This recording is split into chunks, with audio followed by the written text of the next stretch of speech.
বিসমিল্লাহির রহমানির রহিম। আসসালামু আলাইকুম। সবুজের ছোঁয়া থেকে সবাইকে স্বাগত জানাচ্ছি। আপনারা কেমন আছেন? আশা করি ভালো আছেন। আমি আল্লাহর রহমতে ভালো আছি। সকালের শুরুটা আমি আমার ছাদ বাগানে শুরু করি আমার মাছদেরকে খাবার দিই। তো এসেই প্রথমে মাছগুলোকে খাবার দেই।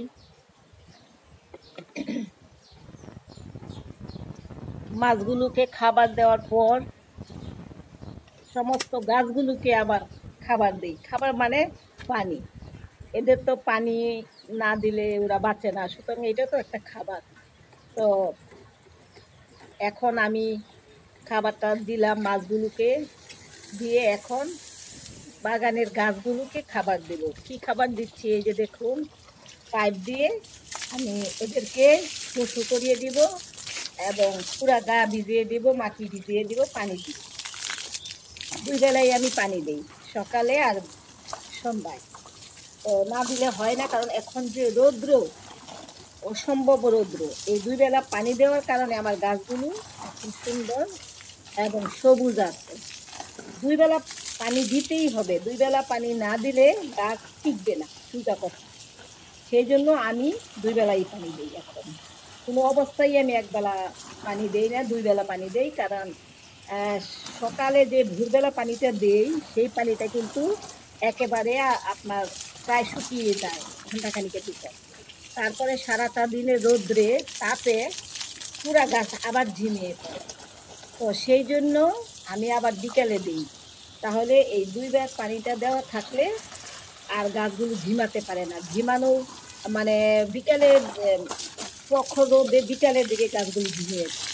তো আবার সন্ধ্যায় যখন আবার গাছগুলোকে দুই বেলা পানি দেওয়া হয়, তখন এই দুই বেলার কারণে যে বিকালে যে পানিটা দিই সেই পানিটার কারণে গাছটা ভিজা ভিজা থাকে। আবার সেই অবস্থায় আবার সকালে যখন পানি দিই, তো এই পানির অবস্থানটা একেবারে বিকাল পর্যন্ত সতেজ থাকে গাছগুলো।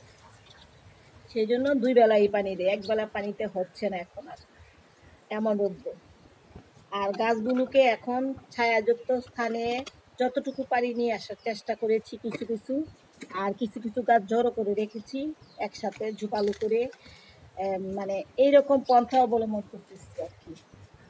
আর ওই গাছের গোড়ায় ওই যে বোতল বসিয়ে দিয়েছি, ওই বোতলের মধ্যে সবজি পচা, কিচেন ওয়েস্ট আর পানি মিশিয়ে ঢেকে রেখে দিয়েছি সারাদিন। কিন্তু ওই যখন ওই পানিটা শুকিয়ে যায় তখন এই বোতলের পানিটা একে ওই সময়টুকু কভার দেয়। তো এইভাবে গাছগুলোকে বাঁচিয়ে রাখতেছি, মালচিং করছি।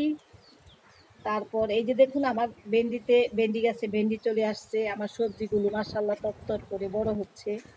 এগুলিতে মাচা দিয়েছি। এখন দেখি মিষ্টি কুমড়া ধরাতে পারি কিনা, বরবটি ধরাতে পারি কিনা। তো খাবারও দিচ্ছি, আমার খাবারের বলতে তো আমি সবজি পচা, কিচেন ওয়েস্ট, তরল এইগুলিই দেই। এই যে এটা আমার মিষ্টি কুমড়া, মাশাআল্লাহ গাছগুলি এখন গ্রোথ ভালো। আমি নিম অয়েল স্প্রে করে দিয়েছি, আবারও নিম অয়েল তৈরি করে স্প্রে করে দিব। কীটনাশক বলতে আমি এইটাই দেই, আমি কোনো কিছু বাজার থেকে কিনে আনা মানে এনে ইউজ করি না, সোজা কথা। আমি বিনা পয়সার মানুষ, বিনা পয়সায় বাগান করেছি, বিনা পয়সায় খাবার তৈরি করি, বিনা পয়সায় মাটি তৈরি করি এবং বিনা পয়সায় স্প্রে তৈরি করি এবং কীটনাশক তৈরি করি। এতেই আমার গাছ ভালো আছে মাশাআল্লাহ। ছাদ বাগানের গাছ আপনার মাটির মতো হবে না, বাঁচিয়ে রাখা এবং দুই একটা ফল ফুল পাওয়া এটাই যথেষ্ট। আর তেমন বেশি কিছু আশা করা উচিত না এবং আমি করিও না। আর আমার সবচেয়ে বড় কথা, আমার বাগান, আমার ছাদ বাগান, আমার সবুজের ছোঁয়া, গাছপালা, ফুল ফল থাকবে। ফল কি পেলাম সেটার হিসাব নাইবা করলাম, ফুল কি পেলাম সেটারও হিসাব নাইবা করলাম। যতটুকু পেলাম সবুজ পেলাম, আর একটা কাজের জায়গা খুঁজে পেলাম, আনন্দের জায়গা খুঁজে পেলাম, বিনোদনের জায়গা খুঁজে পেলাম, ভালো লাগার জায়গা একটা খুঁজে পেলাম। এটাই আমার সবচেয়ে বড়। ওই যে গতকাল আমার বান্ধবীরা এসেছিল, বিকালে বসে চা নাস্তা অনেক কিছু খেয়েছি, অনেক রাত্র পর্যন্ত গল্প করেছি আমরা। প্রায় ৯টা পর্যন্ত গল্প করেছি। গল্প আর বাতাস, কি বাতাস, নিচে তো অনেক গরম। তো এই গরমের মধ্যে টিকা যায় না, ছাদে উঠে বসে বসে এভাবে গল্প গুজব করেছি। আর সন্ধ্যার সময় গাছগুলোকে গোসল করিয়ে দিয়েছি। তারপর আমরা প্রায় ৯টার দিকে নিচে আসছি। এসে তারপর যাই হোক ওরা চলে গেছে রাতে খাওয়া দাওয়া করে।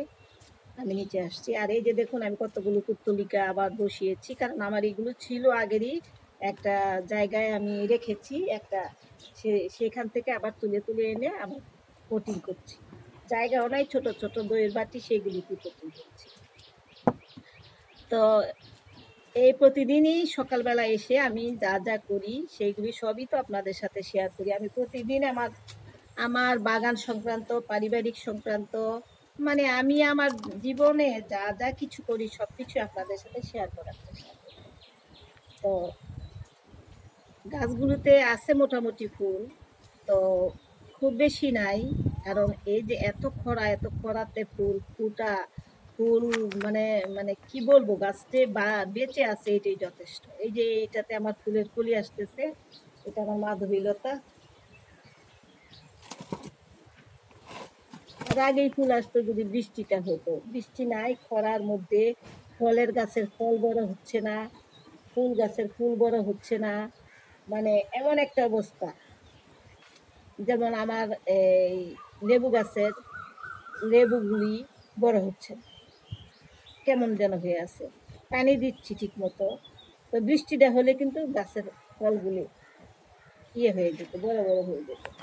মানে সবগুলো খরার কারণে মানে কেমন জানি ড্যামেজ হয়ে গেছে।